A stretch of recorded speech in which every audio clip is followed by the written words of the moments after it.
Coming up today, the woman at the heart of a scandal rocking Korea's political scene admits to accessing some presidential documents but denies other allegations.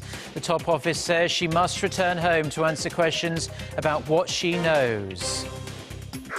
Rocked by the global Note 7 recall, Samsung Electronics posts sharply lower profits in the third quarter. It comes as the world's #1 smartphone maker gives the chairman's only son a seat on the board. Plus, South Korea, the United States and Japan hold talks on North Korea's nuclear and missile threats. Stay tuned for these stories and more.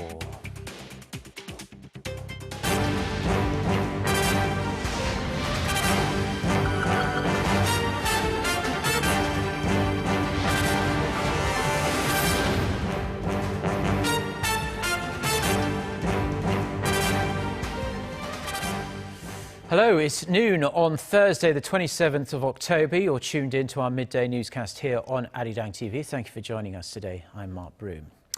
We start with the power abuse scandal that's inflamed public anger here in Korea. The woman at the heart of the allegations has broken her silence for the first time and apologized for editing President Park Geun-hye's speeches.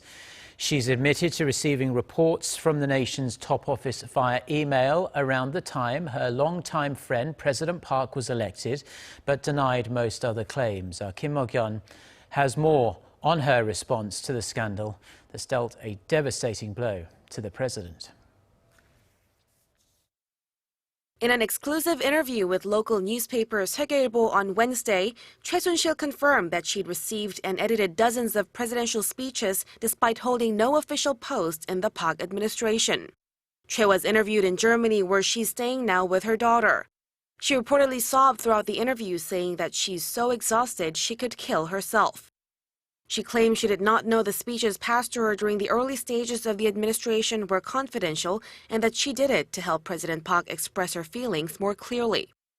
Choi apologized to the public for causing chaos in society and said sorry to President Park, claiming she only helped because of her loyalty and faithfulness to her friend. While she also admitted that she did receive reports from the presidential office right after President Park was elected, she denied allegations that such reporting from the top office continued to this day. Over claims that she received reports through a tablet PC, she said she doesn't own one, adding that she doesn't even know how to use such a device. She demanded a further investigation to look into how the device was acquired in the first place. Choi also denied all allegations that she had meddled in appointing key government officials to interfere in state affairs. Regarding the corruption scandal surrounding cultural foundations Mir and K-Sports foundations, she said she never received money from the foundations and that this could immediately be proven through an audit. Kim Mo-gyun, Arirang News. Now, as the allegations against the president's longtime confidant continue to expand, prosecutors have decided to create a special division completely dedicated to investigating the case. Lee Ji-won has more. The Supreme Prosecutor's Office has launched a special investigative bureau to dig deeper into the corruption scandal surrounding President Park Geun-hye's longtime confidant Choi Soon-sil. The current team of investigators was formed to look into Choi's involvement with two foundations, the K-Sports and Mir Foundation, that she was said to have set up and managed. She's also suspected of using her ties to the president to corral major donations from corporate investors. The new bureau will encompass that investigation and also look into the growing allegations against Choi, who holds no official government position. Choi has been accused of having access to classified presidential office documents with permission from President Park. Meanwhile, Korea's rival parties will soon begin discussions on bringing in an independent counsel to launch an additional investigation. After the ruling Saenuri Party accepted the main opposition Democratic Party's demand, the investigation will be independent from the one being conducted by the prosecution. Lee Ji-won, Arirang News. So now that Choi's whereabouts are known, there are mounting calls for her to be brought back to Korea to spill the beans on what she did and what she knows. At a daily briefing Thursday, the presidential office's spokesperson told reporters that Choi should be flown back at an early date to clear up public suspicions and put the rest of the various allegations to rest. In the Sege Ilbo interview, Che claimed she was unable to fly back from Germany because both her and her daughter are mentally exhausted. As for the president's response to the ruling party's request that she reshuffle a cabinet, the spokesperson said she's still contemplating her next move and will keep a close eye on investigations surrounding the case. Prime Minister Hwang Kyo-an has called on government officials to concentrate on their roles and not waver in their duties in light of the recent scandals that have rocked the nation's political arena. Speaking at a hastily arranged meeting with cabinet members in Seoul on Thursday, the Prime Minister said as the public outcry grows, greater focus is needed to ensure no problems or gaps are left in the running of the country in order to regain the trust of the people. He added that it's ever more important for the ministries to work together and approach their work with a spirit of mutual responsibility. Hwang also reiterated calls for a thorough investigation so that no doubts are left in people's minds. Now, in other news, the vice foreign ministers of South Korea, the United States and Japan have been holding talks in Tokyo on North Korea's nuclear missile threats and other issues of mutual interest. South Korean Vice Foreign Minister Im Sung-nam and his US and Japanese counterparts, Tony Blinken and Shinsuke Sugiyama, were said to have discussed additional sanctions on Pyongyang with heightened tensions since the regime conducted its fifth nuclear test in September. The talks are the fifth of their kind since the first gathering held in Washington in April of 2015. On Wednesday, Im and Blinken, as well as Im and Sugiyama, held separate bilateral talks during which they agreed to work together to strengthen punitive measures on North Korea. Samsung Electronics has released its earnings for the third quarter, and the Galaxy Note 7 debacle apparently has had a major impact. Hwang Ho-jun with the numbers. Samsung Electronics has released its earnings from the third quarter, and the numbers don't look pretty. In its regulatory filing, the world's #1 smartphone maker said operating profit stood at 5.2 trillion won, or nearly $4.6 billion for the July to September period. That's down 29.7% from a year ago. Total sales came in at $42 billion, down more than 7.5% from the same period last year. The figures are the lowest since the second quarter of 2015 and the fourth quarter of 2014.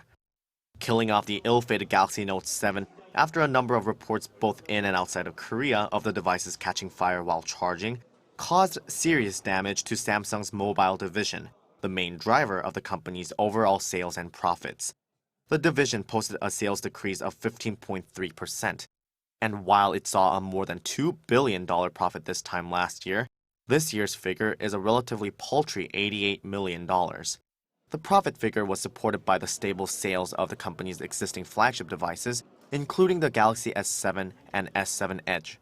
Despite the damage done by the Note 7 debacle, Samsung Electronics' earnings could have been much worse if it hadn't been for the improved operating profit from the consumer electronics, display, and chip divisions. Samsung says it anticipates a turnaround with the launch of new flagship smartphones in 2017, but it is still unclear how long it will take to fully rebound to its former status. Hwang Ho-jun, Arirang News.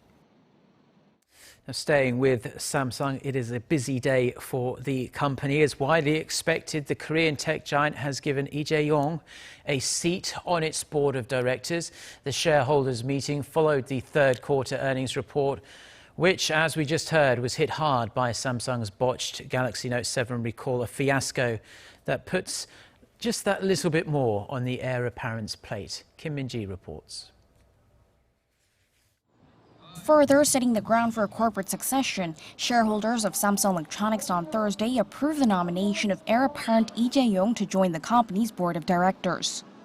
Speaking at the shareholders meeting ahead of the vote, Samsung Electronics Vice Chairman Kwon Oh-yeon said now is the right time to take on Lee as a board member to respond to rapidly changing business conditions and achieve continued growth. Lee didn't attend the meeting as it's customary for the person in question to not be present for a nomination vote. Lee will now be able to more actively participate and take formal responsibility for Samsung's business decisions. It also marks the first time in almost a decade that a founding family member will be held liable for any criminal and civil suits against the company. Yi's first task will be to steer the company through the Galaxy Note 7 debacle and repair Samsung's brand image with consumers. Much focus is also on whether he will work to shift the group's governance structure. On top of those challenges, activist U.S. hedge fund Elliott Management has been calling on Samsung Electronics to split into two publicly listed firms, a holding company and an operating company, as well as pay a special dividend to remedy the company's inefficient capital structure. While Samsung may eventually move towards shareholder-friendly policies, the first task is rehabilitating consumer sentiment. The Galaxy S8 will determine this. The company is under pressure to come up with an innovative product while also upgrading its safety. It's important for the heir apparent to show he can take responsibility for this.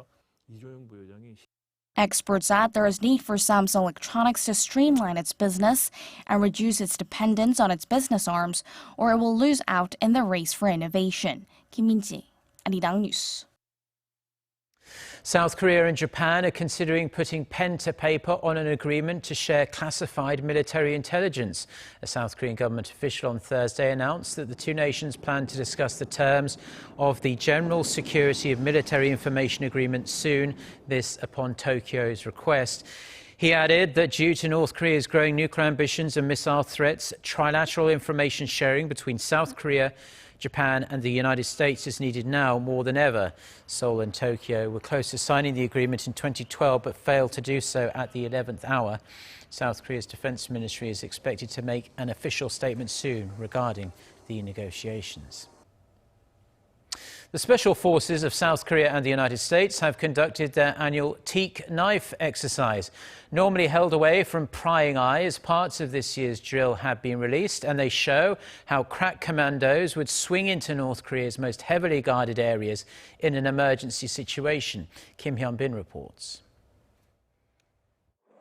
The aim is clear and concise: to destroy North Korea's key military facilities, including the regime's nuclear and missile infrastructure. The militaries of South Korea and the United States held their teak knife exercise last weekend and have given the public a rare glimpse of what they do. South Korean military sources say the U.S. 353rd Special Operations Group based at Kadena Air Base in Japan was deployed to South Korea to conduct a joint infiltration drill with the South Korea's Air Force Special Forces Combat Control Team.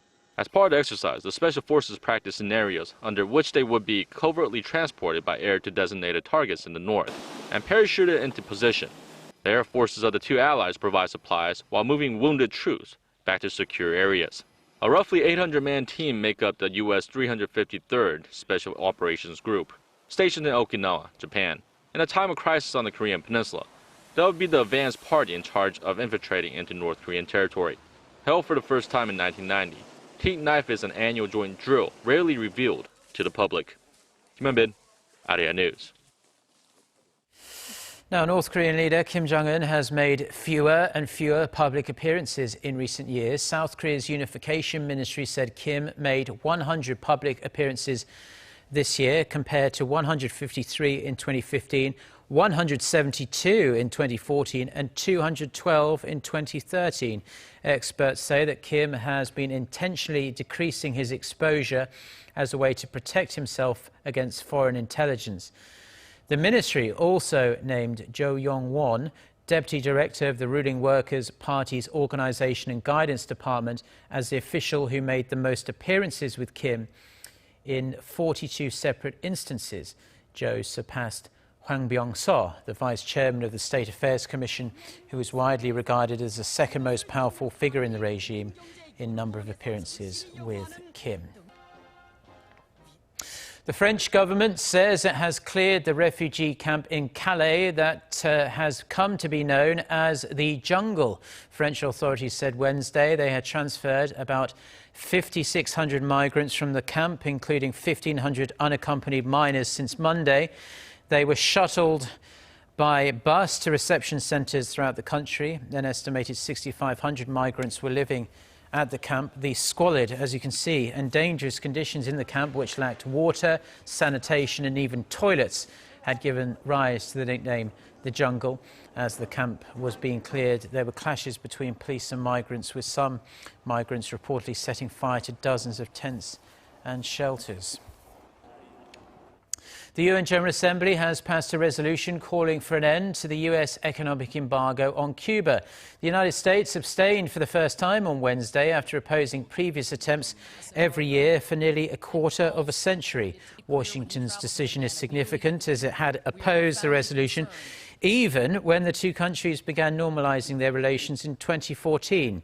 US Ambassador to the UN, Samantha Power, said abstaining on the resolution does not mean the United States agrees with all of the policies and practices of the Cuban government. Please lock the machine.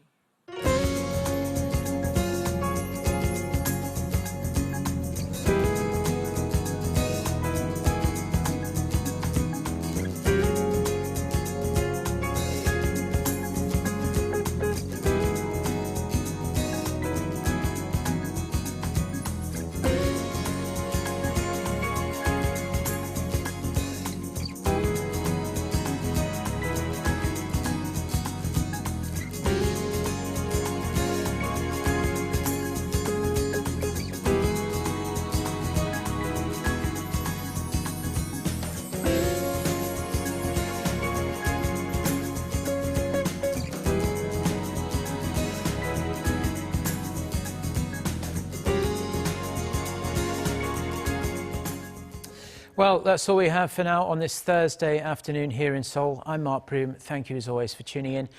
We will be back throughout the day with more newscasts. Our next bulletin is coming up at 2 p.m. Korea time. So until then, goodbye.